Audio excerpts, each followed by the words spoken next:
Harmonics on the guitar are bell-like tones produced by strategically touching the string at specific points.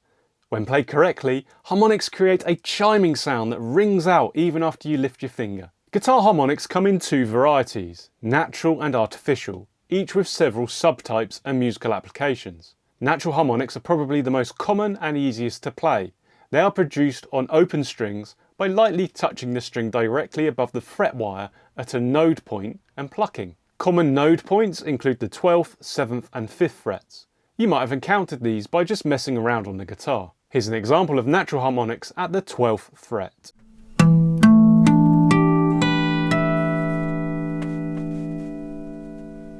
Artificial harmonics involve fretting a note first, effectively shortening the string, and then generating a harmonic as if that fretted note were an open string. This allows you to get harmonic tones from all over the guitar. A common example of this are pinch harmonics, which are often used on the electric guitar, especially with distortion, to create a squealing high-pitched sound.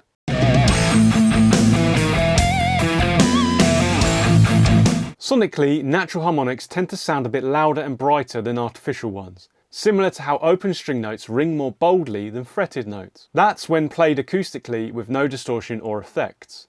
Let's now look at each of these harmonic categories in more detail and explore how they can be used in songwriting. Natural harmonics are the easiest to produce by lightly placing a finger exactly above the fret wire at a node point, rather than in between frets, plucking the string and then releasing the finger to let the harmonic ring out.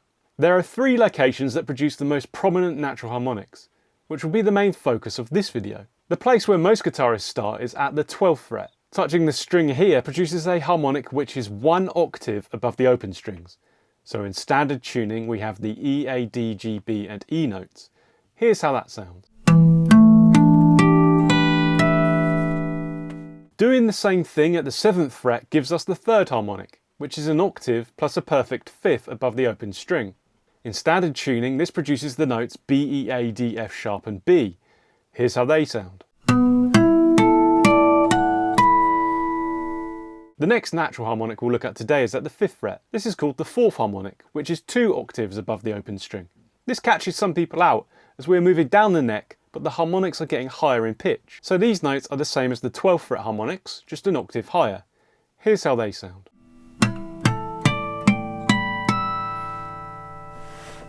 These three positions, 12th, 7th and 5th frets, are the strongest and most musically useful natural harmonics on standard guitar tuning. They line up almost exactly with the fret wires, making them relatively easy to find and loud enough to ring clearly. Other natural harmonics do exist, but those nodes fall between frets and produce weaker tones. Natural harmonics have an unmistakable bell-like clarity and can be sustained or even combined. For instance, you can lightly bar across a fret to sound multiple natural harmonics as a chord. By laying a finger across all 6 strings at the 12th, 7th or 5th fret without pressing down, you can strum a shimmering chord of harmonics that ring together. You can do this with a few strings or all 6. Here's a quick preview of how this sounds.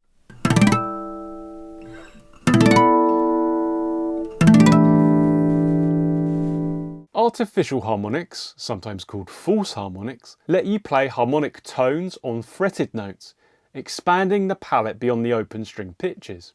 The idea is to fret a note with your left hand, effectively creating a new nut at that fret, and then touch a harmonic node relative to that fretted note's position.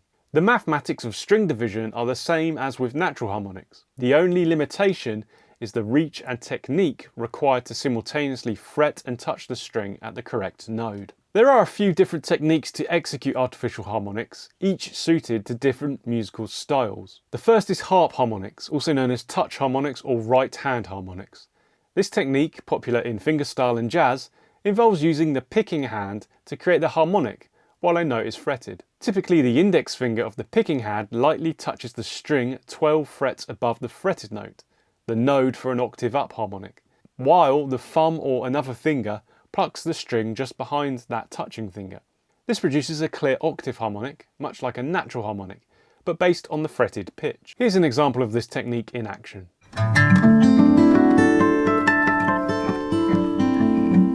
Another artificial harmonic is the tapped harmonic. This is a more percussive approach, often seen in rock, progressive metal and modern acoustic styles. Instead of gently touching the node, you tap the string directly above the harmonic fret, with a finger or the picking hand, usually the index or middle finger, to produce the chime. A common application is tapping 12 frets above a fretted note, again yielding an octave up overtone. The motion is like a quick, light hammer-on at the harmonic node.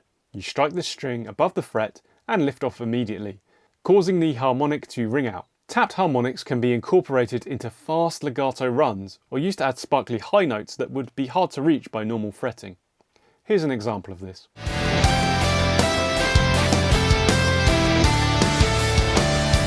The final artificial harmonic to discuss is probably the most widely known, pinch harmonics. We heard an example of this earlier. Often associated with rock and metal lead playing, pinch harmonics are a type of artificial harmonic achieved with the pick hand during a normal pluck. Here, you pick the string with the plectrum and almost simultaneously pinch it with the edge of your thumb, which grazes the string right after the pick attack. This brief contact at just the right spot along the string's length excites a high harmonic. Guitarists typically find these sweet spots around the area between the pickups. The exact location varies depending on the note fretted, so some trial and error is needed to find the responsive node for each pitch. When done correctly, usually with distortion for maximum effect, a pinch harmonic produces a screaming, squealing high note, a signature sound in heavy rock and metal solos. Let's have another listen to this classic harmonic sound.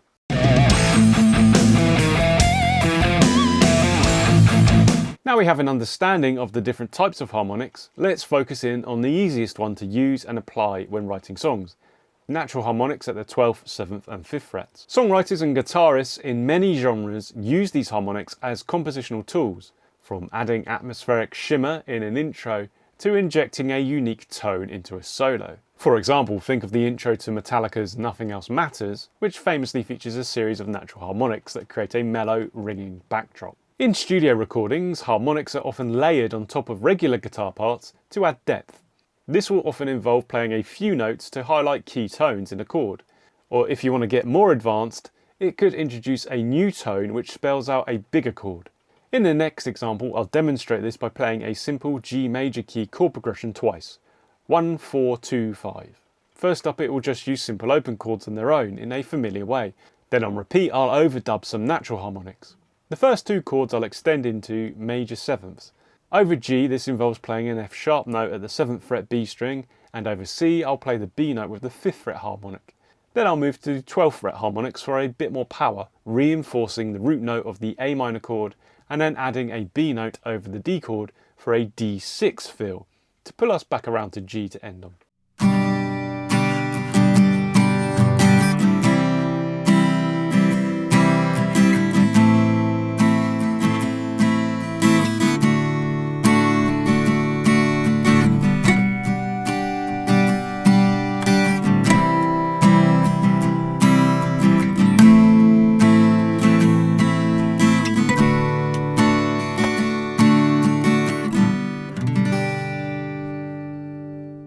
Harmonics pair wonderfully with arpeggios and finger-picked patterns, since their sustaining ring can overlap other notes and create beautiful textures.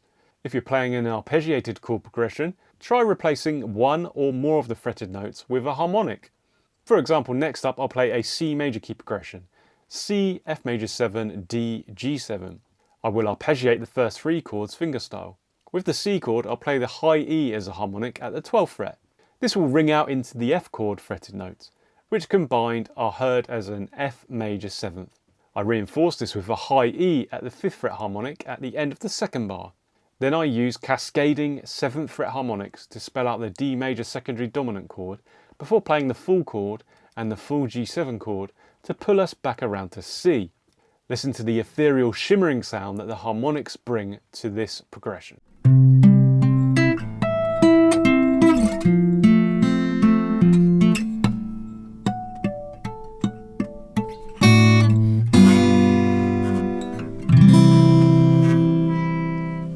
Natural harmonics are also great for enhancing melodies, riffs and solos. Their bell-like tones can ring out and provide depth and interest to single note lines. For example, listen to this single note line where the high point is the F sharp harmonic at the 7th fret. It rings out above the rest of the motif, which is based around the G major scale. It is the only occurrence of the F sharp note, and as the highest note it sticks in the listener's mind the most.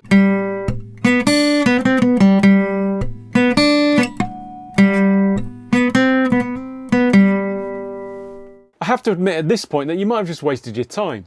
The thing is, everything I just told you is completely useless if you don't know which chord progressions to use harmonics in. Watch the video on screen next to learn about the top 17 chord progressions of all time.